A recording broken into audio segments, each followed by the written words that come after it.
नमस्कार, मैं doctor Anita Rai Singhani, associate professor EAFM, government PG college Kekri से आपका हार्दिक स्वागत और अभिनंदन करती हूँ। आज का जो विषय है वो है भारत के बैंकिंग सुधार, बैंकिंग रिफॉर्म्स ऑफ इंडिया। जैसा कि आपको पता ही है कि 1991 के बाद बैंकिंग क्षेत्र में बहुत सारे आर्थिक सुधार हुए, वित्तीय सुधार हुए। बैंकिंग का क्षेत्र में आप जानते हैं कि बैंकिंग क्षेत्र एक सेवा प्रधान क्षेत्र है जिसका उद्देश्य वस्तुओं का निर्माण और विक्रय न होकर सेवाएं प्रदान करना है।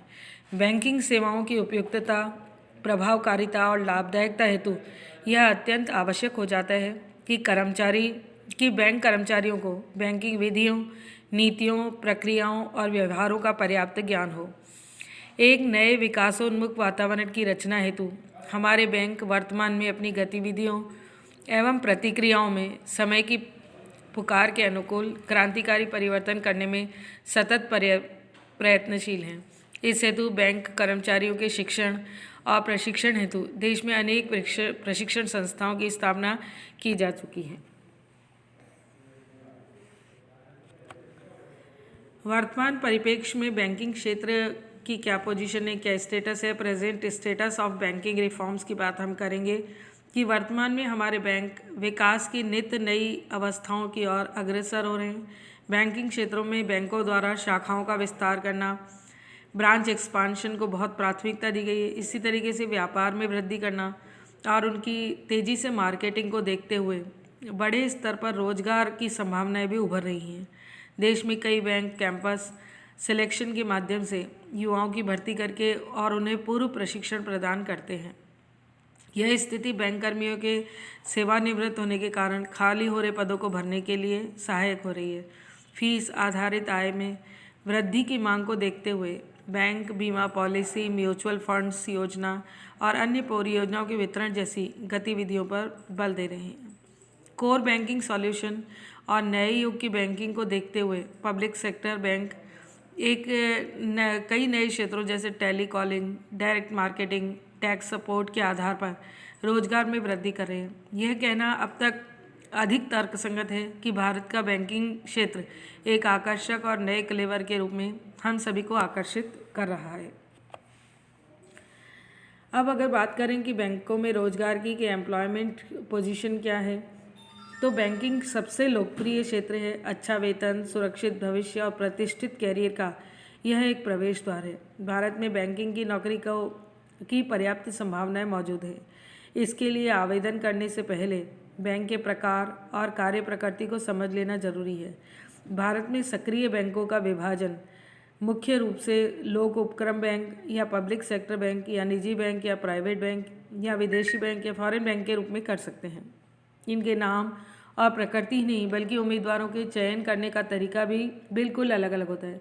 निजी और विदेशी बैंक आमतौर पर कैंपस प्लेसमेंट के जरिए अपने रिक्त पदों की नियुक्ति करते हैं। कैंपस प्लेसमेंट के दौरान उम्मीदवारों के साक्षात्कार और ग्रुप डिस्कशन पर जोर दिया जाता है। इसी तरीके से निजी बैंक या विदेशी बैंक कनिष्ठ पदों पर भी MBA CA की नियुक्ति करते हैं, जबकि एंट्री लेवल प्रवेश स्तर से ऊपर के पदों के लिए विशेष क्षेत्रों में विशेषज्ञता की मांग करते हैं। उच्च पदों के लिए तो दोनों तरफ से बैंकों में पदोन्नति के लिए समय का बंधन नहीं होता है। विदेशी बैंक में वेतन निजी बैंक से काफ़ी अधिक होता है, लेकिन इसमें नौकरी की सुरक्षा विभिन्न बाहरी तत्वों पर निर्भर करती है। जहाँ तक लोक उपक्रम या पब्लिक सेक्टर कहलाने वाले बैंक की बात है, तो वहाँ भी वे मैनेजमेंट में ग्रेजुएट CFA को नियुक्त करने लगे हैं। लेकिन फिर भी बैंक किसी भी विषय में ग्रेजुएट करने वाले प्रतिभाशाली छात्रों को ज़्यादा महत्व देते हैं।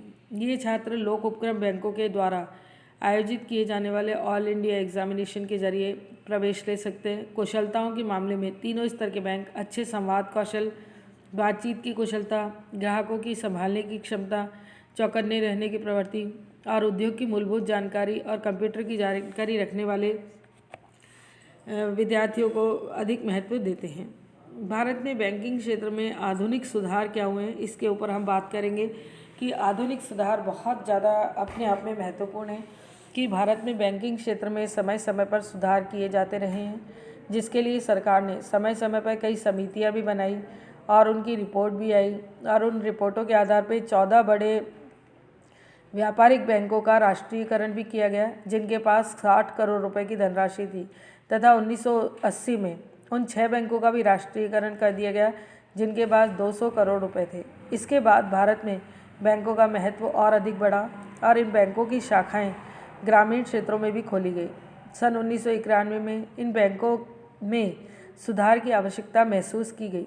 इसके लिए भारत सरकार ने अगस्त 1991 में श्री एम नरसिम्हम की अध्यक्षता में एक समिति नियुक्त की और बाद में सन 1998 में बैंकिंग प्रणाली सुधार कमेटी इन्हीं की अध्यक्षता में नियुक्त की गई।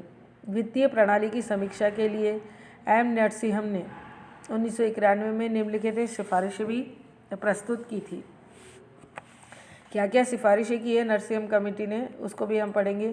कि इस समिति ने तरलता अनुपात में कमी करने की सिफारिश की, जिसमें कानूनी तरलता अनुपात SLR को अगले 5 वर्षों में 38.5% से कम करके 28% कर देने की सिफारिश की गई। नरसिम्हम समिति ने निर्देशित ऋण कार्यक्रमों को समाप्त करने की सिफारिश भी की। इस समिति के अनुसार ब्याज दरों का निर्धारण बाजार की शक्तियों के द्वारा होना चाहिए। ब्याज दरों के निर्धारण में रिजर्व बैंक का हस्तक्षेप नहीं होना चाहिए, ऐसा माना गया। इसी के साथ भारत में बैंकिंग क्षेत्र में और कोई क्या आधुनिक सुधार के लिए समिति ने सिफारिश की, तो उसको हम देखेंगे। इस समिति ने बैंकों की लेखा प्रणाली में सुधार करने की बात कही। इस समिति ने बैंकों के ऋणों की समय पर वसूली के लिए विशेष ट्रिब्यूनल की स्थापना पर भी जोर दिया। नरसिम्हम कमेटी ने बैंकों के पुनर्निर्माण के ऊपर भी जोर दिया। इस समिति के अनुसार 3 या 4 अंतर्राष्ट्रीय बैंक, 8 या 10 राष्ट्रीयकृत बैंक तथा कुछ स्थानीय बैंक तथा कुछ ग्रामीण बैंक एक ही देश के अंदर होने चाहिए, ऐसा इसका मानना था। इसी तरीके से इस समिति ने शाखा लाइसेंसिंग की समाप्ति की भी सिफारिश की थी। नरसिम्हम समिति ने विदेशी बैंकिंग को भी अपने देश में प्रोत्साहित करने की सिफारिश की थी और नरसिम्हम कमेटी ने बैंकों पर दोहरे नियंत्रण को समाप्त करने की सिफारिश पहली बार की थी। पहले बैंकों पर वित्त मंत्रालय, रिजर्व बैंक का नियंत्रण होता था। नरसिम्हम कमेटी ने सुझाया कि बैंकों पर सिर्फ और सिर्फ रिजर्व बैंक का ही नियंत्रण होना चाहिए। इसी तरीके से इस समिति ने 1998 में गठित नरसिम्हम समिति की प्रमुख सिफारिशों में निम्नलिखित रहा है कि सुदृढ़ वाणिज्यिक बैंकों को आपस में विलय अधिकतम आर्थिक और वाणिज्यिक माहौल पैदा करेगा और इससे उद्योगों का विकास होगा, ऐसा इसका मानना था। सुदृढ़ वाणिज्यिक बैंकों का विलय कमज़ोर वाणिज्यिक बैंकों के साथ नहीं किया जाना चाहिए। साथ ही इनका मानना था कि देश के बड़े बैंकों को अंतर्राष्ट्रीय स्वरूप प्रदान किया जाना चाहिए। जोखिम भरी हस्तियों से पूंजी के अनुपात को सन 2000 तक 9% और 2002 तक 10% के स्तर पर लाया जाना चाहिए। साथ ही साथ इन्होंने ये माना कि सरकारी प्रतिभूतियों द्वारा कवर किए गए असुविधाजनक हो चुके ऋणों को गैर निष्पादनीय अस्थि माना जाए और 2 लाख रुपए से कम ऋणों पर ब्याज नियंत्रण का अधिकार बैंकों को दे दिया जाना चाहिए, ऐसा इनका मानना था। तो ये इसकी जो है कुछ सिफारिशें थी। धन्यवाद, थैंक यू।